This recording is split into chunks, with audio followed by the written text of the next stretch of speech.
Y vámonos ahí al capítulo 10 de Juan. La semana pasada estuvimos ahí estudiando y ahondando sobre el pasaje de nuestro Señor Jesús en esa conversación que tiene con los judíos, y más que conversación, en ese momento en que tenía esos problemas, esa confrontación directa de los judíos contra el Señor Jesús.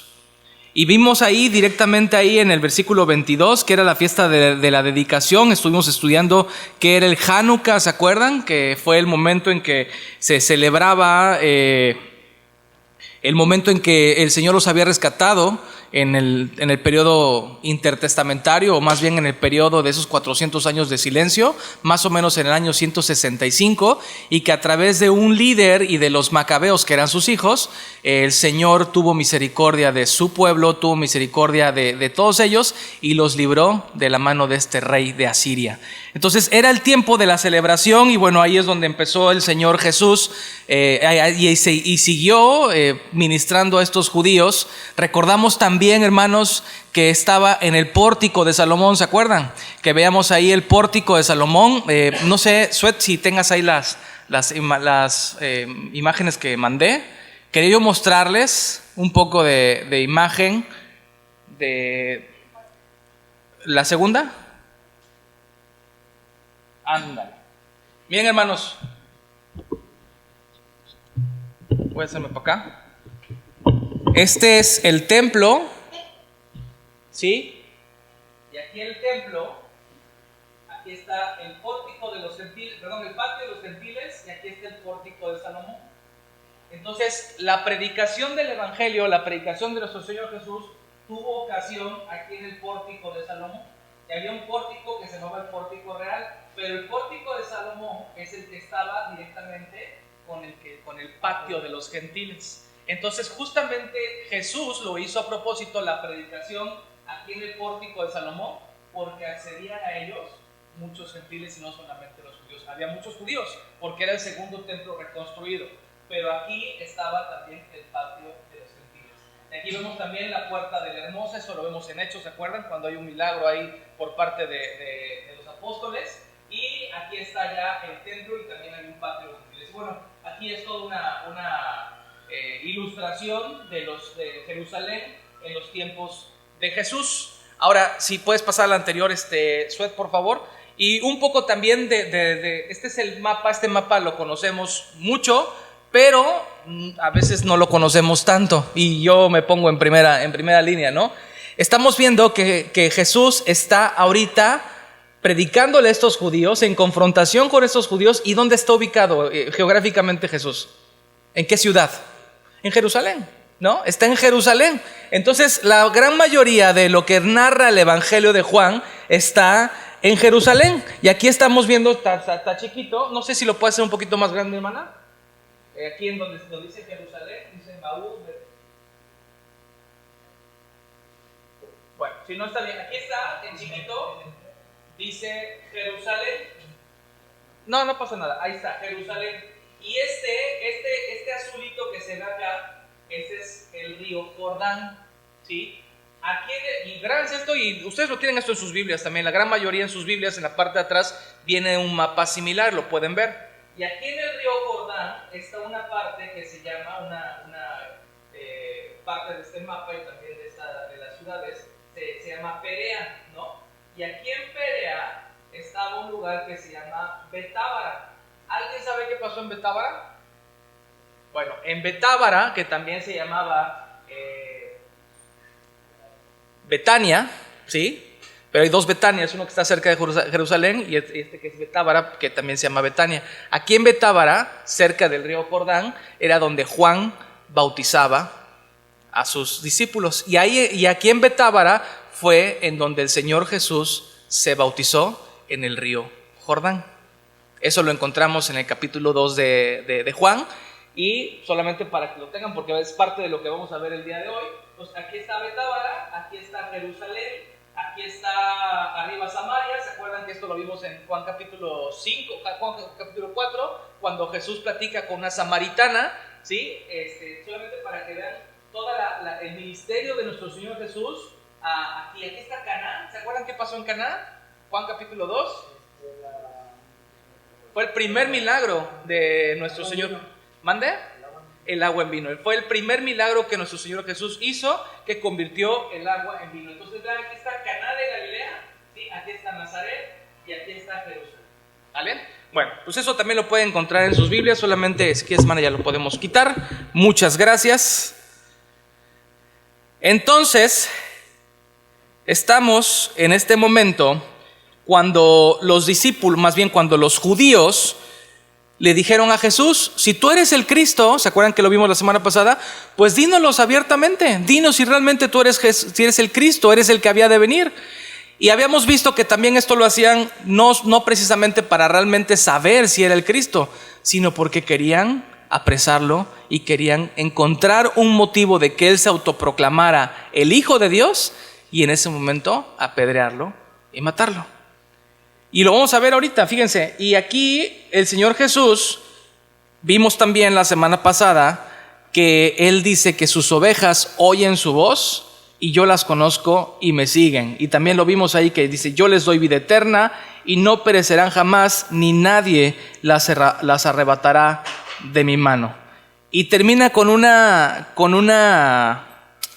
declaración para los judíos muy fuerte, que dice en el capítulo 30, en el versículo 30, yo y el Padre uno somos. Y ahí, ¿qué les estaba diciendo directamente a estos judíos, hermanos?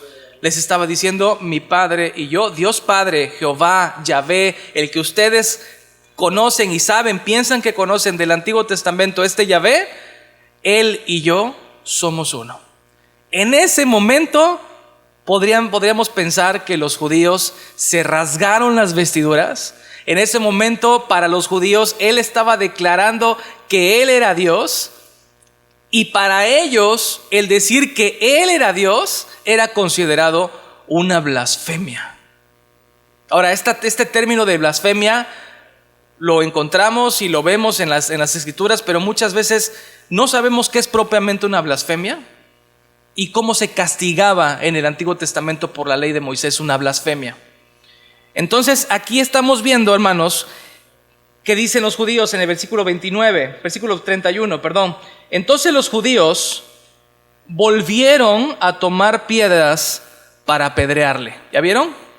¿Por qué dice ahí Juan que volvieron a tomar piedras? Es decir, no era la primera vez que los judíos intentaban matar a Jesús siendo apedreado.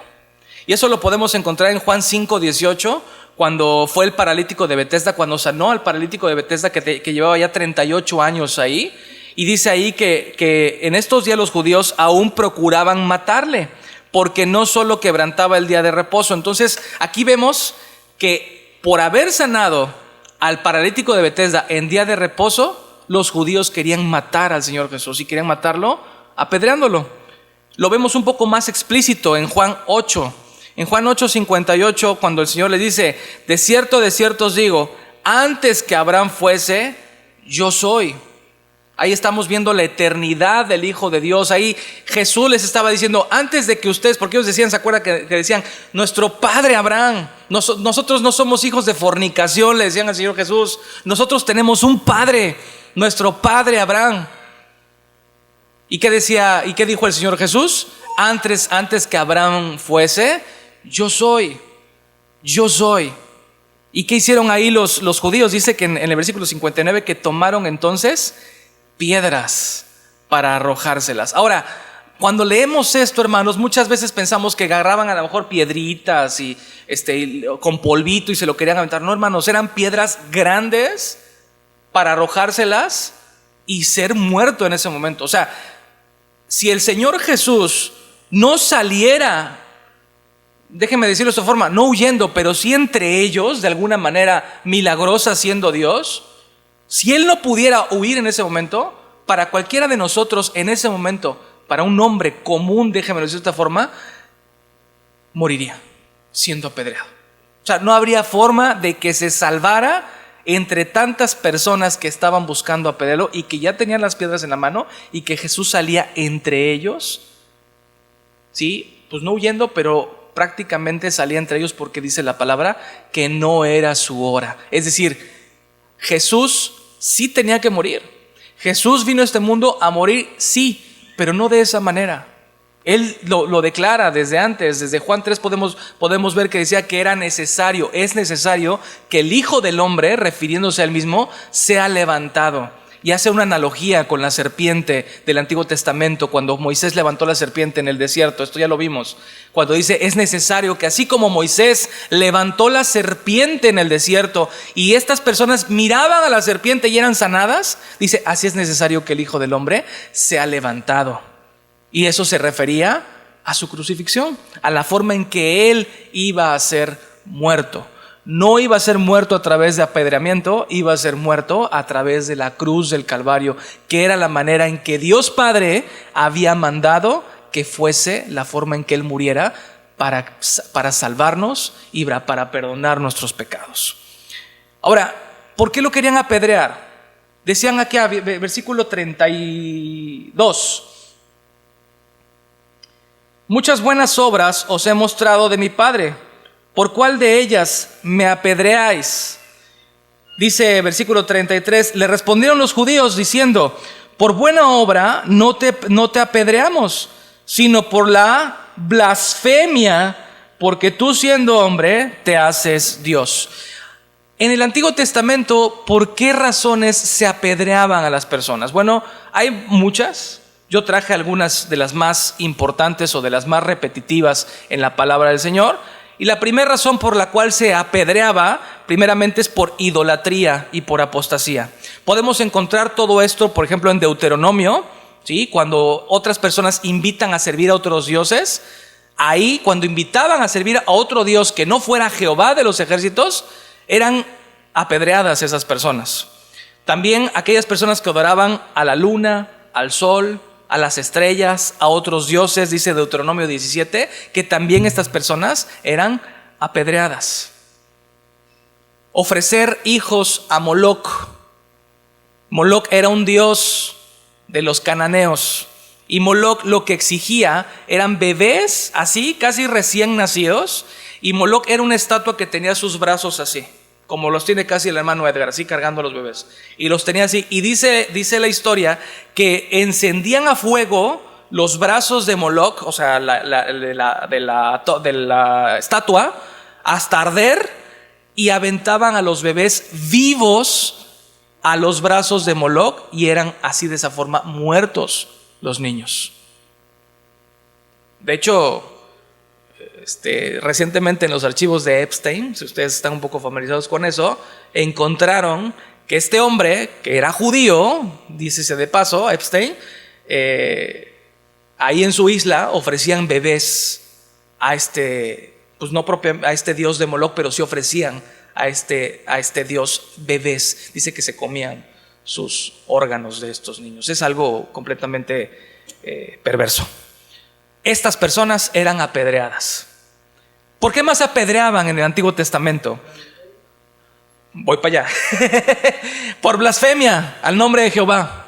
Por blasfemia al nombre de Jehová. ¿Por qué?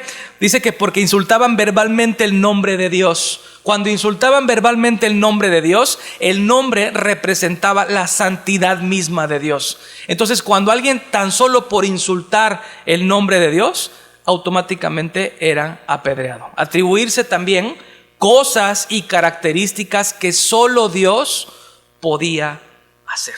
Y esto lo vamos a desarrollar un poquito más adelante, pero el hacer cosas o decir cosas que tú haces, pero que solamente le corresponden a Dios, eso también era blasfemar el nombre de Dios. Ahí está también, creo que lo que decías, Edgar, violaciones sexuales, adulterio, incesto, bestialidad. Y esto viene ahí eso lo pueden encontrar ustedes con más detenimiento. Viene el detalle, que si el esposo no puede tener relaciones con la nuera, el esposo no puede tener relaciones, viene así. Y también habla de bestialidad, de la mujer y del hombre. La mujer que se ayuntare con un animal, el hombre que se ayuntare con o sea, de bestialidad. Dice, no hagas esto porque es perverso, dice la palabra del Señor. Y estas personas que hacían eso eran también apedreadas. ¿Qué más? Quebrantar el día del reposo. Encontré un pasaje ahí en Números 12, en Números 15, que habla de una persona que recogió leña un sábado. Recogió leña, hermanos. Y dice ahí que ese hombre fue muerto apedreado por quebrantar el día de reposo. Y por último, una de las más comunes, solamente mencioné 5, es las prácticas ocultistas. Todos los adivinos y todos los espiritistas en Levítico 20 dice que eran apedreados. Entonces, esto de ser apedreados por la ley de Moisés y por algo que finalmente Dios mandó a través de Moisés, lo estaban cumpliendo. Y estos hombres, los judíos, a su conciencia estaban viendo que Jesús estaba atribuyéndose cosas que solamente Dios puede hacer, y estaba diciendo: Jesús, el Padre y yo uno somos, haciéndose igual a Dios. Versículo 32 dice: Jesús le respondió: muchas obras. Ahora, quiero que piensen en el momento, hermanos. Los judíos ya tenían las piedras listas para matar a Jesús. Y Jesús se pone a conversar con ellos. No sabemos tranquilamente. Yo creo que en su humanidad el Señor Jesús también sentía miedo, porque era hombre, y lo vamos a ver, ¿sí? O sea, no por ser Dios, pues él nada más le soplaba y se moría. No, él era humano, él era hombre. Pero aún con todo y siendo amenazado de muerte en ese momento por ser apedreado, el Señor Jesús les dice: oigan, pues muchas obras les he mostrado de mi Padre. ¿Por cuál de ellas me apedreáis? Y hacía remembranza a lo que venía haciendo. Venía de haber sanado a un ciego de nacimiento, ¿no es cierto? Venía de alimentar a más de 5,000 personas, donde estos judíos habían visto la obra de Dios de ser alimentados. Y otros milagros que no data Juan, pero que lo podemos encontrar en los evangelios sinópticos, de muchos milagros. Ciegos viendo, cojos andando, sordos escuchando, leprosos sanados. Y estos judíos habían visto con sus ojos físicos lo que este hombre Jesús había hecho, milagro tras milagro, milagro tras milagro. Y dice aquí el Señor Jesús: ¿por cuál de todas estas obras que he hecho y que ustedes han visto me quieren matar? ¿Por cuáles de estas obras me quieren matar? Si Jesús en ese momento no hubiese sido Dios, y escuchen esto, hermanos, si Jesús no hubiese sido Dios, estos judíos tendrían mucha razón en querer apedrearlo. Es más, si lo hubieran apedreado, hubieran cometido lo que la ley dice: hubiesen obedecido a Dios. Si Jesús no hubiera sido Dios. Y eso lo podemos encontrar en Levítico 24. En Levítico 24, versículo 14 dice: saca al blasfemo fuera del campamento, y todos los que oyeron pongan sus manos sobre la cabeza de él. Y fíjense cómo dice: y apedréelo toda la congregación. Eso es lo que decía la ley de Moisés, hermanos. Saca al blasfemo, ponlo enfrente de toda la congregación, y que toda la congregación que vio el pecado, la blasfemia que él cometió, esos primeros que vieron, agarren la piedra y sobre él. Y de hecho, en capítulos anteriores había sucedido algo con la mujer adúltera, ¿se acuerdan? Cuando Jesús la rescató, cuando la trajeron los judíos y que la encontraron en el acto y que le dijeron: Señor, ha pecado en lo que la ley dice. ¿Tú qué dices? Y en el estricto sentido, los que vieron que la mujer había pecado, que estaba incurriendo en infidelidad, en fornicación, tenían que haberla apedreado en ese momento. Es lo que la ley decía. Pero Jesús les dijo, ¿se acuerdan? El que esté libre de pecado, que aviente, que tire la primera piedra. Ahora, el Señor Jesús no vino a confrontar la ley, Él vino a cumplirla. El Señor Jesús no vino a abrogar la ley, es decir, anularla. No, Él vino a cumplir la ley, toda la ley. Pero Él estaba inaugurando una nueva ley, un nuevo pacto. Él estaba cumpliendo la ley, y cumpliendo la ley a través de su obra y a través de lo que Él era y es, que es el Hijo de Dios. La concepción que tenían estos hombres de nuestro Señor Jesús no solamente era errónea, hermanos. No solamente estaba mal, ellos no creían que era el Hijo de Dios, no solamente era errónea, era diabólica. ¿Por qué diabólica? Porque Jesús ya les había mostrado muchas señales y las buenas obras, dice aquí el Señor Jesús, muchas buenas obras he mostrado de mi Padre. Las buenas obras apuntaban a que Él era el Mesías. Ahora, ¿por qué dice, hermanos, muchas buenas obras que he mostrado de mi Padre? ¿A qué se refiere aquí el Señor Jesús? Bueno, recordemos lo que Juan también nos dijo en el capítulo 5. ¿Qué dijo Juan en el capítulo 5? Cristo mismo. Juan capítulo 5, versículo 30 dice: no puedo yo hacer nada por mí mismo. Y esto es algo que a lo mejor nos puede un poco como confundir, pero tenemos que tener los ojos bien puestos y prestar mucha atención, hermanos. Dice aquí el Señor Jesús: no puedo yo hacer nada por mí mismo. Según oigo, así juzgo, y mi juicio es justo, porque no busco mi voluntad, sino la voluntad del que me envió, la del Padre. Entonces, aquí estamos viendo que Jesús dice: yo no hago nada que no me haya dicho mi Padre que hiciere. Y lo vemos más claro ahí en el versículo 36. Dice: mas yo tengo mayor testimonio que el de Juan, porque las buenas obras que el Padre me dio, las buenas obras que el Padre me dio para que cumpliese, las mismas obras que yo hago, dan testimonio de mí, que el Padre me ha enviado. ¿Qué está diciendo aquí el Señor Jesús, hermanos? Todo lo que el Señor Jesucristo hizo en su ministerio terrenal, los milagros que Él hacía, todo lo que Él hizo, no lo hacía al azar.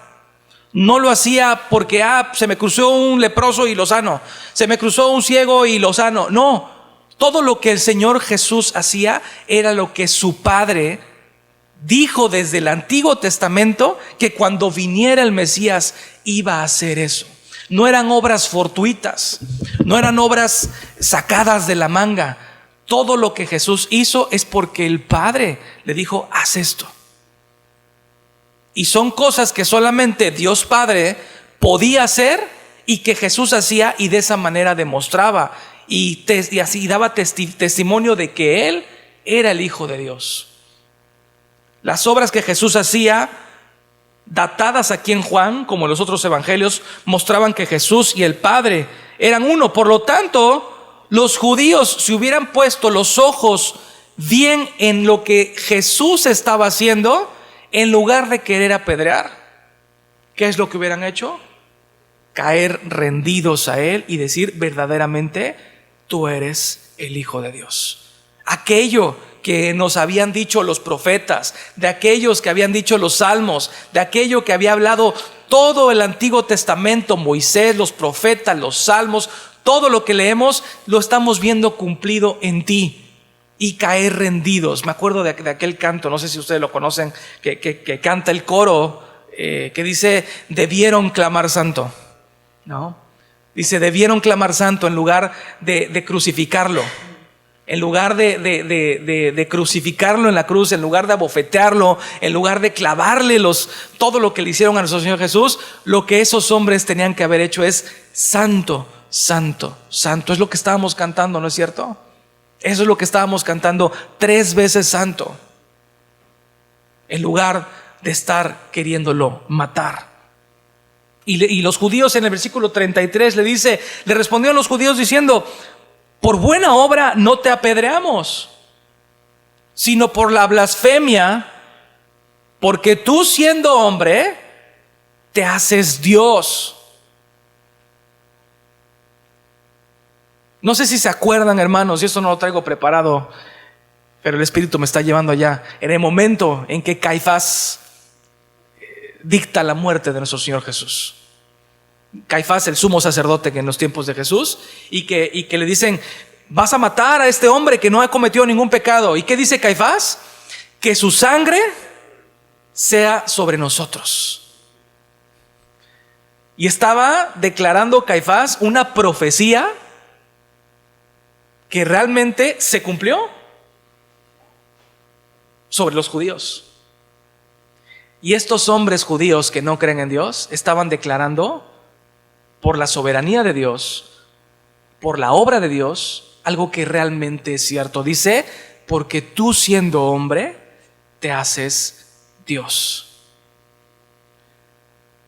Jesús, y lo veíamos igual hace en las alabanzas, Jesús fue un hombre 100%.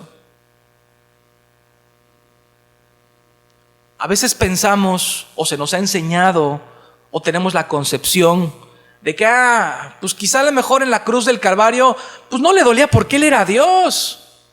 No, pues así hasta yo, ¿no? Pues ya a lo mejor no voy y pues no me duele porque soy Dios. Hermanos, y esto se ha enseñado sistemáticamente en otros lugares.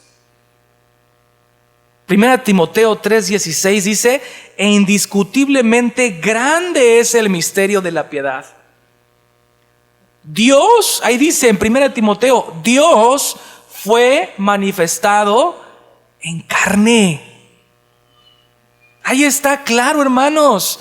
Dios fue manifestado en carne, justificado en el Espíritu. Esto está hermoso. Visto de los ángeles, predicado a nosotros los gentiles, creído en el mundo y recibido arriba en gloria. Y es un misterio, dice Timoteo, dice Pablo aquí en Timoteo. Grande es este misterio de la piedad. ¿Por qué es grande? Dice, porque Dios mismo se hizo hombre. Dios se hizo carne. Ahí mismo en 1 Timoteo capítulo 2 versículo 5, porque hay un solo Dios y un solo mediador entre Dios y los hombres. ¿Quién? Jesucristo, hombre. Eso es importante, hermanos, Jesucristo, hombre. No es un espíritu, no es una fuerza, no es alguien creado, no es alguien subordinado a Dios. Es Dios mismo hecho carne. Yo no sé qué hacen los testigos de Jehová con estos versículos. No sé, yo creo que ahí tengo una Biblia de los testigos, no la consulté, pero los cambian, porque aquí está claro, Dios fue manifestado en carne. Dios fue manifestado en carne. Jesús fue un hombre, no alguien que parecía un hombre, y se sometió a las leyes del tiempo. O sea, Dios mismo vino, bajó y se sometió a las leyes del tiempo, de nuestro tiempo. Se sometió a las leyes de Moisés, a su propia ley que había dicho, a las leyes físicas. Tuvo hambre, tuvo sueño, lloró. ¿Qué más encontramos? Sí, dormía, ya lo dije, ¿no? Pero también se cansaba. O sea, era un hombre verdaderamente. Pero también vemos a este mismo hombre que no deja de ser Dios. Y que esas mismas leyes son sometidas a Él. Caminó sobre el agua, aplacó los vientos. Solamente cosas que Dios podía hacer. Porque la creación obedece a su creador. Solamente la manera en que la creación, las leyes físicas podían subordinarse a Jesús, hombre, es porque Él fue el que las creó. Y si Él fue el que las creó, Él es Dios. Él era Dios, hablando en este sentido.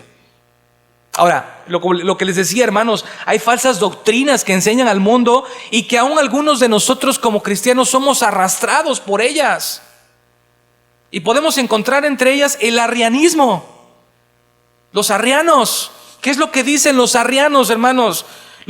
El arrianismo fue condenado en el concilio de Constantinopla en el 381. Los arrianos, mejor conocidos hoy en día como los testigos de Jehová, son aquellos que afirman la naturaleza humana de Jesús, pero reducen la divina, reducen la deidad.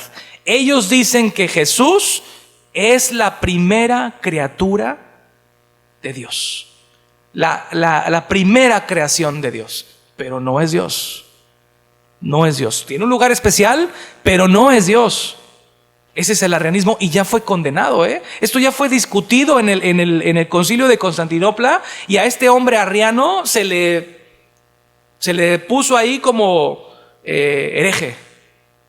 Y aún hermanos, mucha gente cree en esto. Y hoy domingo podemos ver a muchos que son engañados ahí tocando a las puertas. A ver, la intención es correcta. A veces necesitamos nosotros también eso, ¿no? Tener ese mismo fervor de ir, invitar más gente a que venga a conocer el evangelio. Eso está bien, tener ese celo por la palabra del Señor, ese celo por el evangelio. Lo que no está correcto es que su doctrina, su fe está en una doctrina de demonios, en algo que no dice la Biblia. El docetismo.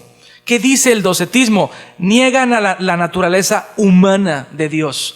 Estos docetistas creen que Jesús solo parecía un ser humano. Parece un ser humano, pero no es realmente un ser humano. Ese es el docetismo. Y ustedes lo pueden encontrar en internet, está cundido de esto. Es que dicen, es que Jesús es un maestro, Jesús realmente fue alguien especial. Pero no era hombre, Él era un, luego hasta dicen, era un alien, era un extraterrestre. Él venía. No, hermanos, Jesús es hombre, ser humano, de carne y hueso. El modalismo, y ojo con esto, hermanos, porque yo fui modalista mucho tiempo. Y por la gracia del Señor, el Señor me ha alcanzado. ¿Qué es el modalismo? Que dicen, es que el Padre, el Hijo y el Espíritu se presenta en 3 modalidades.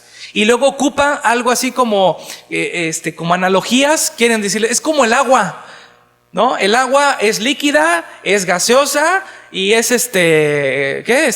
sólida. Pero es el agua, es una sola, No, hermanos, no es así. Dios no es así. La Biblia nos habla de Dios, de 3 personas: Dios Hijo, Dios Padre y Dios Espíritu Santo. No son 3 modalidades. Ellos dicen que el Padre, que Dios en el cielo es el Padre, que cuando bajó a la tierra se convirtió en el Hijo, y que cuando subió se convirtió en el Espíritu Santo. No, hermanos, Dios existe en una sola persona, ¿sí? Con estas tres personas: Dios Hijo, Dios Padre, Dios Hijo y Dios Espíritu Santo. Es que no lo entiendo, hermano. Dice aquí Pablo, grande es este misterio. Pero lo es. Jesús es Dios, pero nunca dejó de estar en el cielo y de gobernar todo lo que sucede en el universo, todas las leyes. Siendo un bebé necesitado que lo cambiaran de pañales, ¿sí? Siendo necesitado que su madre le diera pecho, Él nunca dejó de ser Dios. Es algo asombroso, hermanos. Grande es este misterio. Entonces, hermano, si no creemos en los arrianos, en los docetistas, ¿cuál es la visión correcta? Es lo que estaba yo diciendo. Jesús es una persona con 2 naturalezas: verdaderamente Dios y verdaderamente hombre, sin combinación, sin cambio, sin separación. Dios, el Hijo eterno, y Él añade una naturaleza humana. Dios es Hijo, añade a sí mismo una naturaleza humana, una persona con 2 naturalezas sin mezclarse. Dice Hebreos 1, y eso, hermanos, así empieza el escritor a los Hebreos en el capítulo 1, versículo 1, dice: Dios, habiendo hablado muchas veces y de muchas maneras en otro tiempo a los padres por los profetas, en estos postreros días, estos son los postreros días, aquí lo dice la palabra, en estos postreros días nos ha hablado por el Hijo. Aquí voy a parar tantito. Por el Hijo. Hermano, es que tuve un sueño ayer y Dios me habló a través del sueño. Es que, hermano, fui con alguien y, híjole, tiene tanta santidad que me dijo esto. No viene en la Biblia, pero me dijo esto que yo hiciera y yo siento que era Dios mismo hablando a través del hermano. Hermanos, que tuve una visión y vi un ángel que me habló. No, hermano, la Biblia aquí nos dice que en estos postreros tiempos el Señor Dios nos ha hablado solamente por un medio, que es el Hijo. El Hijo. La única forma que hoy en día tú y yo tenemos acceso a la sana doctrina, al Evangelio de Jesucristo, a lo que Dios quiere para tu vida, para mi vida y cómo Él quiere ser adorado, está acá, en su palabra. No en otro libro, hermano, no en el Talmud, no en lo que dice la doctrina católica romana, el catecismo de la doctrina católica romana de los papas que dijeron la otra vez que en estos años que se convierten en palabra inspirada y que está datada en el libro del catecismo de romano. No, hermanos, no lo que dice el libro del Mormón, no lo que diga otro libro. Lo que nosotros sabemos y obedecemos y confesamos es lo que dice su palabra, y su palabra está en este libro que se llama Biblia. Completa, inerrante, infalible, perfecta. La palabra del Señor, la palabra del Señor. Dice, en estos postreros días nos ha hablado por el Hijo. Y vean esto, hermanos, al Hijo que lo constituyó heredero de todo. Oye, ¿por qué adoramos al Hijo y no directo al Padre? Pues si es el Padre, ¿no? ¿Para qué adoro al Hijo? Aquí dice en Hebreos que el Padre le dio autoridad al Hijo por sobre todo, heredero de todo, y por quien asimismo, por el Hijo, hizo el universo. ¿Por qué el Hijo? Dice, el cual, el Hijo, es el resplandor de su gloria. ¿De quién? De Dios Padre. Y la imagen misma de su sustancia. Y quien sustenta todas las cosas con la palabra de su poder, habiendo efectuado la purificación de nuestros pecados por medio de sí mismo, ¿qué dice? Se sentó a la diestra de la majestad en las alturas. ¿Quién se sentó, hermanos? ¿Quién se sentó? El Hijo. ¿Y quién es el Hijo? Pero es un humano. Sí, hermanos. En el trono celestial, en los cielos, el que está gobernando y el que está en el trono es un hombre de carne y hueso, como tú y como yo. Pero es el Hijo de Dios. Es Dios mismo en carne. Es un ser humano gobernando sobre todo el universo y todo lo creado. Entonces estos hombres dijeron, por buena obra no te apedreamos, sino por la blasfemia, porque tú siendo hombre te haces Dios. Ciertamente sí, y lo podemos leer al revés. Porque tú siendo hombre, lo tenían al revés, te haces Dios. No, porque tú siendo Dios, te haces hombre. Esa era la visión correcta. Porque tú siendo Dios te haces hombre, pero lo tenían al revés. Porque tú siendo hombre te haces Dios. Y por eso te queremos apedrear y por eso te queremos matar. ¿Qué contesta nuestro Señor Jesús? Versículo 34. Vayan conmigo. ¿Qué dice? Jesús le respondió.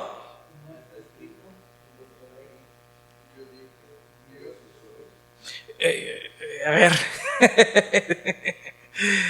Dioses sois, dice aquí. Este pasaje, hermanos, sí me hizo arrancarme unos pelos cuantos de la cabeza.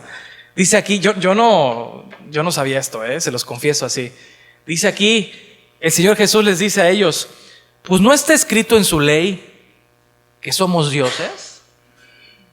Ahora, hermanos, de aquí se agarran otras doctrinas, como los mormones, que dice, no es una clase de mormonismo, ¿verdad? Pero los mormones dicen que cuando te mueres, si de acuerdo a tus obras, Dios te hace Dios y te concede unos planetas.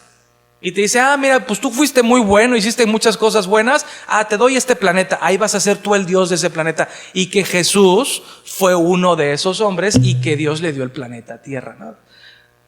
Son de veras, no valen la pena de decir, pero es bueno que se los diga, porque a veces nos encontramos ante eso y no sabemos ni de qué hablan ellos, ¿no? Pero dicen, no, pues no te das cuenta que ahí dice en la Biblia que somos dioses.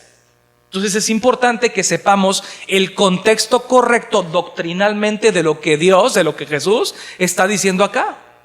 ¿Y qué es lo que Jesús está diciendo? Bueno, nuestro Señor Jesús fue un hombre, que fue Dios, ya lo hemos dicho, que es Dios mismo, pero fue un hombre que enseñaba de muchas maneras y muchas veces lo leemos así con ligereza y decimos, está bien fácil. No. El Señor Jesús enseñaba de una manera pedagógica, enseñaba de una manera que no nos dábamos cuenta, que hacía conexiones, pero que tiraba la cabeza. Y aquí lo que está haciendo el Señor Jesús es un argumento a fortiori. ¿Alguna vez lo has escuchado? ¿El argumento a fortiori? Bueno, un argumento, lo ocupamos muchas veces en el diario vivir, pero no sabemos que se llama argumento a fortiori. Y hoy te lo puedes llevar y a lo mejor después lo puedes ocupar con tu esposa o con tu esposo o con tus hijos. ¿Y qué es un argumento a fortiori? El argumento a fortiori nos dice que es una técnica argumentativa que sostiene que si una afirmación es cierta, otra afirmación relacionada, pero más fuerte o extrema, también lo es. Déjame ponerte un ejemplo para que lo podamos entender. Y puede ser de menos a más, y puede ser de más a menos. Les voy a dar un ejemplo de menos a más. Ejemplo, si no puedes levantar esta silla, ¿cómo vas a poder levantar la mesa? ¿Sí me explico? Es un argumento a fortiori. O sea, si no puedes con esto, chiquito que pesa tanto, ¿cómo vas a poder levantar la mesa? Es un argumento a fortiori. ¿Sí? Ahora, ¿qué está diciendo aquí nuestro Señor Jesús? La ley dada por Dios a los hombres, porque la ley se la dio Dios a hombres, ¿no es cierto? Se la dio Moisés a hombres pecadores, a hombres que habían tenido un comienzo, a hombres que se equivocaron, a hombres que fallaron. Ahora, esa ley se las dio a hombres. Si Dios le dio esa ley a hombres con limitaciones, imperfectos, pecadores, pero que también los puso como gobernantes, como líderes, como jueces, estos hombres representaban la justicia divina. Ahora, no eran dioses, pero representaban lo que Dios decía. Los profetas en el Antiguo Testamento hablaban directamente al pueblo lo que Dios había hablado por ellos. Lo acabamos de leer en Hebreos, que Dios, habiendo hablado en otros tiempos a través de, y menciona varias cosas, pero dice los profetas. Dios hablaba a través de hombres, no estaba escrito toda la Biblia, pero hablaba a través de ellos. Ahora, estos hombres que eran puestos en eminencia, el Antiguo Testamento, Dios les llama dioses. ¿No me crees? Ve al Salmo 82. Ve conmigo al Salmo 82. Vamos juntos, porque yo también lo tengo ahí. Cuando lo tengas, di amén.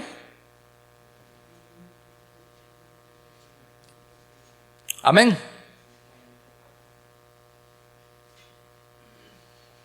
¿Estamos listos? Amén. Salmo 82. Dice, Dios está en la reunión ¿de qué?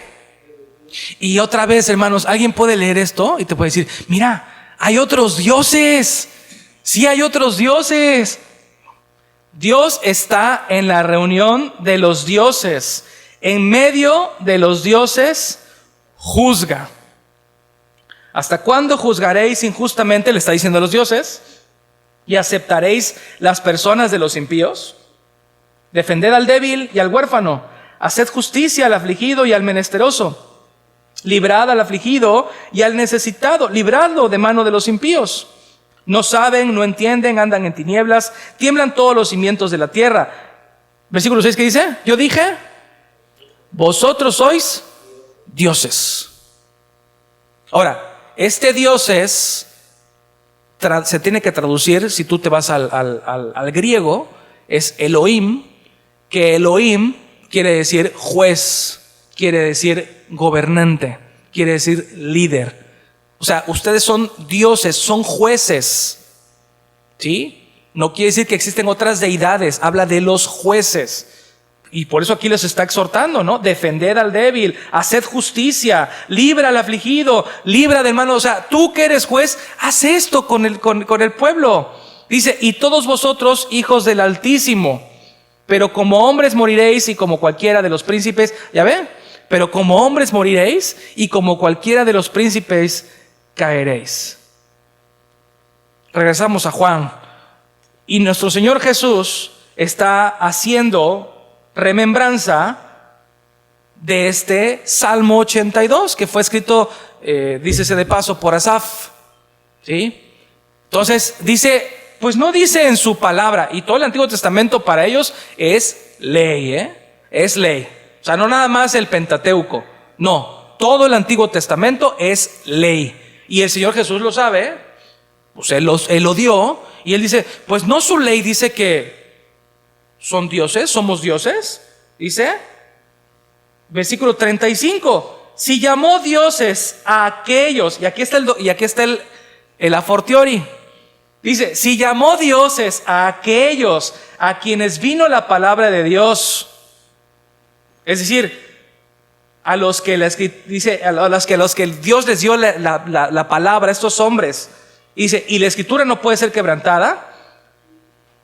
Versículo 36, al que el Padre santificó, es decir, a mí, o sea, él está diciendo, al que el Padre santificó y envió al mundo, vosotros decís, tú blasfemas porque dije, hijo de Dios soy. A ver, hermanos, a ver si lo puedo traducir. Ustedes judíos nunca protestaron de que Dios en su ley los llamara dioses. O sea, Dios les dijo dioses desde el Antiguo Testamento y nunca dijeron nada, ni contra Dios ni contra Asaf, que escribió ese salmo.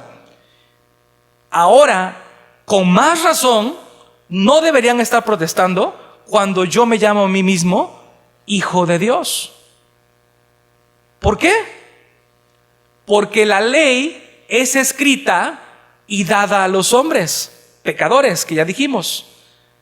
Pero Jesús es la palabra encarnada. La palabra encarnada. Y esto, hermanos, nos regresa a nuestro prólogo en Juan 1. Y para entenderlo, a lo mejor si lo estás leyendo ahorita por primera vez, a lo mejor dices, híjole, no me queda tan claro. Bueno, pues tienes que leerlo al contexto de la luz de todo el Evangelio. Cuando en Juan 1 nos dice que en el principio era el Verbo, y el Verbo era con Dios, y el Verbo era Dios. Está hablando de Jesús. El de principio era el Verbo, o sea, desde el principio era el Verbo, y el Verbo era con Dios, y el Verbo era Dios. Y Juan 1:14 nos dice, y aquel Verbo fue hecho carne y habitó entre nosotros. Ahora, hermanos, cuando dice la palabra que el Verbo, ¿qué es el Verbo? Es la palabra de Dios. ¿Sí? La palabra de Dios. Y aquel Verbo, dice, fue hecho carne. Entonces, si la palabra que Dios les dio a ustedes, hombres pecadores, a través de la ley, les dice a ustedes dioses, y yo soy esa palabra en persona, ¿cómo me dicen ustedes que soy blasfemo? Si yo siendo la palabra de Dios, yo siendo Dios mismo, digo que yo soy Dios. ¿Sí me logré explicar? ¿Sí me logré explicar? O sea, Él está diciendo, yo soy La palabra de Dios, pero no dada a los hombres. La palabra de Dios encarnada en ustedes. Y aquí Juan nos dice en 1:14, y aquel verbo fue hecho carne. Y aquel verbo, aquella palabra de Dios, la que Dios derramaba sobre Moisés, la que Dios hablaba sobre los profetas, la palabra que Dios hablaba a las naciones, esa misma palabra que Dios dice que esa palabra fue hecha carne. Carne. Y esa palabra encarnizada es Cristo, es Jesús. Sí, los jueces no habían nacido, los jueces habían nacido como los demás hombres, pero Jesús les está diciendo aquí que es eterno y que fue enviado al mundo por parte de Dios. Por lo tanto, Jesús es Dios. Versículo 37 dice: si no hago las obras de mi Padre, no me creáis. Mas si las hago, aunque no me creáis a mí, creed a las obras, para que conozcáis y creáis que el Padre está en mí y yo en el Padre. Hermanos, son dos versículos, versículo 37 y versículo 38. ¿Cuántas veces se habla de creer? Del verbo creer. 4, ¿no? Si no hago las obras de mi Padre, no me creáis. Mas si las hago, aunque no me creáis a mí, otra vez, creed las obras, 3, para que conozcáis y creáis que el Padre está en mí y yo en el Padre. O sea, 4 veces mencionando creer, el verbo creer en 2 versículos. Cuando la Biblia te mencione algo con repetidas veces, es porque ese es la médula, eso es lo que necesitas, es lo que Dios está buscando transmitirnos a través de su palabra, la necesidad de creer. Hermanos, yo aquí veo mucha misericordia por parte de nuestro Señor Jesús. Y déjenme explicarles por qué veo mucha misericordia y gracia de nuestro Señor Jesús. Porque a veces estamos estudiando la palabra y se nos olvida el contexto. Y se nos olvida el escenario en el que está predicando Jesús. Jesús no está predicando como yo esta mañana con fieles siervos de Dios, anhelantes a escuchar la palabra del Señor y con el corazón dispuesto a escuchar la palabra. No, Jesús está predicándoles a hombres que lo quieren matar, a enemigos, a enemigos, sí, que ya están dispuestos a matarlo. Y aún así, que están dispuestos a matar a Jesús, Jesús les está predicando la palabra del Señor. O sea, no está diciendo, tú no, y lo veíamos la vez pasada, ¿se acuerdan? Que Él tiene un pueblo, que Él tiene un rebaño, que Él tiene sus hijos. Y hay una doctrina que también es incorrecta, que se llama el hipercalvinismo. El hipercalvinismo te dice, pues si ya todos somos salvos, pues ya para qué predicamos, si ya Dios tiene su pueblo, pues ya Él va a salvar de la manera que Él quiera, porque es soberano. Pero pues yo ¿para qué predico si ya tiene? No, hermanos, Él nos ha mandado a ir a las naciones y predicar su palabra, predicar su evangelio, porque nosotros no sabemos, y lo veíamos el jueves en el estudio, no sabemos, ¿sí?, quién va a ser salvo y quién no. Nosotros tenemos que predicar, dice Pablo, en tiempo y fuera de tiempo, en todo momento, en el trabajo, en la oficina, en el taller, en donde te desenvuelvas, en donde sea. Tienes que predicar y modelar el evangelio en tu casa, con tu esposa, con tus hijos. Predica el evangelio. Y este es un ejemplo que el Señor nos da, que luego decimos, no, con ese no le predico porque me cae mal, ¿no? No, a este no le digo nada porque, pues, híjole, ya. No, Jesús le está predicando a los hombres que lo quieren matar. Con razón, Juan más adelante va a decir que Dios no hace acepción de personas. Y Pedro va a decir más adelante que Él quiere que todos procedan al arrepentimiento. Él quiere que todos procedan al arrepentimiento. Y aquí Cristo está predicándole a hombres judíos que lo quieren matar. Y dice, si no hago las obras de mi Padre, o sea, si no hago lo que Dios me está diciendo, no me crean. Es más, no me crean a mí, dice, ¿no? Mas si las hago, aunque no me creáis a mí, no me crean a mí, dice el Señor Jesús.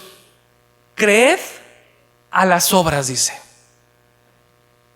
Creed a las obras para que conozcáis, o sea, aquí le está diciendo el Señor Jesús, para que entonces conozcan y crean que el Padre está en mí y yo en el Padre. ¿Y por qué le está diciendo el Señor Jesús, no me crean a mí, la persona, crean a las obras? Porque los judíos sabían cuáles eran las obras de Dios. ¿Y cuáles eran esas obras de Dios? Ellos lo sabían muy bien. Podemos pensar en varias. Dar vista a los ciegos, lo decía Isaías. La omnisciencia y el conocer a sus ovejas, lo decía Ezequiel 34. ¿Se acuerdan que también lo veíamos? Dar vida eterna, también viene escrito en los Salmos. Pero quiero que vayas conmigo a Isaías 35. Isaías 35, versículo 4.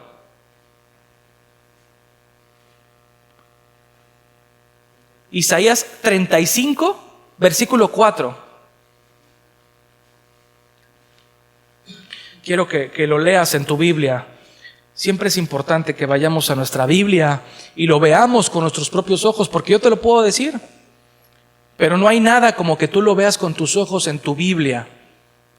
¿Qué dice? ¿Estamos todos ahí? Dice, decid a los de corazón apocado, esforzaos, no temáis, he aquí que vuestro Dios viene con retribución, con pago. Dios mismo vendrá y os salvará. Entonces, versículo 5, entonces los ojos de los ciegos serán abiertos y los oídos de los sordos se abrirán. Entonces el cojo saltará como un ciervo y cantará la lengua del mudo. Porque aguas serán cavadas en el desierto y torrentes en la soledad. Versículo 8, y habrá allí calzada y camino, y será llamado camino de santidad. No pasará inmundo por él, sino que él mismo estará con ellos. El que anduviere en este camino, por torpe que sea, no se extraviará. Hermanos, más claro, aquí lo estamos viendo, hermanos, y esto lo sabían estos hombres. Isaías, es ley, es parte del Antiguo Testamento. Y vean cómo dice acá, versículo 35, Dios mismo vendrá. Dios mismo vendrá y salvará. Y los salvará. ¿Cómo los va a salvar? Y está apuntando directamente a la obra de Cristo. Los ojos de los ojos de los ciegos serán abiertos. Acababa de pasar. Jesús había sanado al ciego de nacimiento. Los oídos de los sordos se abrirán. Entonces el cojo saltará como un ciervo, el estanque de Betesda, y cantará la lengua del mudo. Y claro que esto sucedió, hermanos, en la época de Jesús. Jesús con estas obras estaba testificando que es el Hijo de Dios, que era el Rey, que es el Dios mismo. Y Isaías apuntaba a la obra mesiánica. Pero ahora que ya tenemos la obra mesiánica, esto apunta a la obra que vivimos en nuestros días. Dice, los ojos de los ciegos serán abiertos. Tú y yo éramos ciegos que no veíamos el Evangelio. Y ahora nosotros vemos por la obra y gracia de Dios el Evangelio. Ahora tú y yo queremos venir y escuchar la palabra de Dios. Nuestros oídos han sido abiertos. Él nos ha abierto nuestros oídos espirituales para querer escuchar la palabra del Señor. Es una verdad que sobrepasa lo físico. Es una verdad que va más allá y que está más arraigada en lo espiritual. ¿Se acuerdan qué pasó con Juan, que estaba encarcelado? Y le decían, y le dijo Juan a sus discípulos, vayan y pregúntenle a Jesús si realmente Él es el Mesías o tenemos que esperar a otro. Y ahí van sus discípulos con Jesús y le dicen, dice Juan, que estaba encarcelado, Juan el Bautista, dice que si tú realmente eres el Hijo de Dios o vamos a esperar a otro. ¿Y qué le dice Jesús a sus discípulos?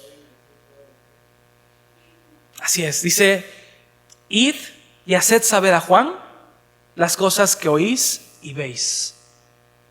Los ciegos ven, los cojos andan, los leprosos son limpiados, los sordos oyen, los muertos son resucitados, y a los pobres es anunciado el Evangelio. Está cumpliéndose todo lo que los profetas, la ley, Moisés habían dicho de mí. Yo soy el Mesías, yo soy el Hijo de Dios. ¿Cómo se atreven los judíos hoy en día a no creer en Cristo? ¿Cómo se atreven hoy en día la gente a confesar a otro Dios, a una madre intercesora, a Guadalupe, a lo que sea, antes que Jesús es Dios mismo? Y dice aquí la palabra del Señor, dice: las obras, para que conozcáis y creáis que el Padre que está en mí y yo en el Padre. Creed a las obras, creed a lo que yo he hecho y vean que yo soy Dios bueno. Y Pablo lo va a decir, y ya se me acabó el tiempo, hermanos, pero Pablo lo va a decir en Romanos 1:19 dice: porque lo que de Dios se conoce les es manifiesto. Porque de lo que Dios se conoce es manifiesto, pues Dios lo manifestó. ¿Y qué es esto? Dice Pablo: porque las cosas invisibles de Él, su eterno poder y deidad, se hacen claramente visibles desde la creación del mundo, siendo entendidas por medio de las cosas hechas, de modo que no tienen excusa. Mano, alguien que diga: es que nunca nadie me ha hablado de Dios, yo no sé quién es Jesús. Dice: ve la creación, ve lo que Dios ha hecho. El universo, las estrellas, el sol, tú mismo, un bebé en el vientre. ¿Cuándo va a ser un hombre con más inteligencia y tecnología lo que Dios ha hecho de generar vida? Nadie. Y más adelante va a decir Pablo ahí en Romanos que profesando ser sabios se hicieron necios. Y es lo que hoy en día está pasando. Hace unos días veía yo en internet, no sé si alguno de ustedes lo vio también, no me acuerdo en qué ciudad de Europa, hicieron una manifestación, un desfile ahí de algunas personas que se creían perros y se creían caballos y se creían no sé qué cosa, y los entrevistaban, y le decían: ¿y tú qué eres? Y decía: soy lobo, y aullaba como lobo. ¿Y tú qué eres? No, yo soy gato. Y así, o sea, está consumido el mundo, hermanos, por donde tú quieras que veas, por donde quiera que tú veas. Pero dice aquí el Señor: la creación misma habla de mí. Jesús dijo claramente que Él era el Mesías, el Hijo de Dios. Y los judíos escucharon directamente en la boca de Dios el Evangelio, como lo acabamos de ver. Hoy, como en esos días, no es la falta de evidencia que te hace no creer en Dios, hermano. No te hace como lo veíamos igual hace 8 días. Es que si viniera un ángel y se me apareciera, entonces sí voy a creer. Y si yo escuchara su voz en un sueño, como Samuel escuchó su voz, ahí sí voy a creer. No, hermano, no hace falta más evidencia. Lo que sucede es la resistencia de tu corazón, tu orgullo, tu falta de compromiso y entrega total a tu Creador. Así como en esos días de los judíos, hoy en día no hace falta que haya más evidencia. Tenemos la evidencia, tenemos, dice Pedro, la palabra profética más segura. Así dice Pedro, ¿no es cierto? Que es anunciada como una antorcha que alumbra en lugar oscuro. Hermano, no basta, la segunda aplicación, no basta conocer lo que la Biblia dice, porque muchos podemos decir: sí sé lo que dice, sí, qué bueno, dice. Y aquí los judíos sabían lo que la Biblia decía, ¿no es cierto? Lo que el Antiguo Testamento decía. No basta con lo que la Biblia dice, hay que creer en Jesús. Y aquí Jesús le estaba diciendo: crean en mí, pero crean también a las obras que estoy manifestando del Padre. Es necesario creer en Jesús, es necesario creer a Jesús. Los judíos sabían lo que el Antiguo Testamento decía se estaba cumpliendo, pero por sus tinieblas rechazaron la luz del Evangelio. Decían, ¿cómo un hombre puede ser Yahvé? ¿Cómo un hombre que ni sus propios hermanos creen en él puede ser Dios? ¿Cómo un hombre que ha sido nacido en fornicación puede ser Dios? Es la humillación que Dios mismo tuvo, que menciona Pablo en Filipenses, que se despojó a sí mismo, haciéndose hombre. En nuestros días la gente habla de Dios, ¿no es cierto? Sí, primero Dios. Incluso lo utiliza en sus discursos, lo utiliza en pláticas o charlas motivacionales. Podemos encontrar iglesias que proclaman el nombre de Jesús, el nombre de Dios, pero solamente es una embarrada. No hablan del Evangelio, no hablan de la necesidad que tenemos nosotros como hijos de Dios, de un Salvador, de nuestra condición caída, de nuestra condición condenada sin Cristo. Y hay muchas personas hoy en día, hermanos, que aceptan las ideas del cristianismo, pero no descansan su vida completa en la persona de Cristo. Y lección 3 para hoy, hermano. La obra de Cristo sigue hablando hoy. Isaías nos hablaba de aquel día cuando el Mesías habría de venir. Pero hoy podemos ver vidas regeneradas. Hoy podemos ver pecadores perdonados. Hoy podemos ver conciencias limpias y libertadas. Hoy podemos ver corazones transformados por la gracia. Creer en Cristo, hermanos, no solo es adoptar algunas buenas ideas del cristianismo, es rendir tu vida entera a la palabra de Dios. Dice aquí la palabra del Señor, después de todo esto que sucedió, versículo 39, que estos hombres nuevamente intentaron prenderle. Procuraron otra vez prenderle, pero él se escapó de sus manos, dice ahí versículo 39. No entendían. Que no nos pase esta mañana igual que ellos. Que le pidamos a nuestro Señor un corazón abierto, dispuesto, una mente abierta y dispuesta ante estas verdades, ante la deidad de nuestro Señor Jesús, ante la necesidad de su obra de salvación, y creer y confesar a nuestro Señor Jesús como nuestro Señor y Salvador. Versículo 40 dice que se fue de nuevo al otro lado del Jordán. Y aquí no voy a ahondar porque seguramente la siguiente semana van a retomar que después de esto se va del otro lado del Jordán. ¿Se acuerdan el mapa que vimos al principio? Está Jerusalén y se va del otro lado del Jordán. Dice, donde primero había estado bautizando Juan, y se quedó allí. El Señor Jesús después de tener esta confrontación con los judíos, hace un alto, hace un retiro y se va a este lugar de tranquilidad, vamos a decirlo de esta forma. Y en este lugar es donde Él fue proclamado por primera vez por Juan el Bautista como el Cordero que quita el pecado del mundo. Y Juan todavía tenía discípulos ahí, Juan el Bautista. Y ahí dice, y muchos venían a él. ¿Quiénes eran estos? Los discípulos de Juan. Y decían, Juan a la verdad ninguna señal hizo, pero todo lo que Juan dijo de este era verdad. Y muchos creyeron en él allí, en Betábara. Y ahí estamos a punto, y eso lo vamos a ver la siguiente semana, primeramente Dios, uno de los milagros más grandes y culminantes de nuestro Señor Jesús, cuando resucita a Lázaro. Que Dios nos ayude y que Dios nos dé de su gracia. Dios les bendiga.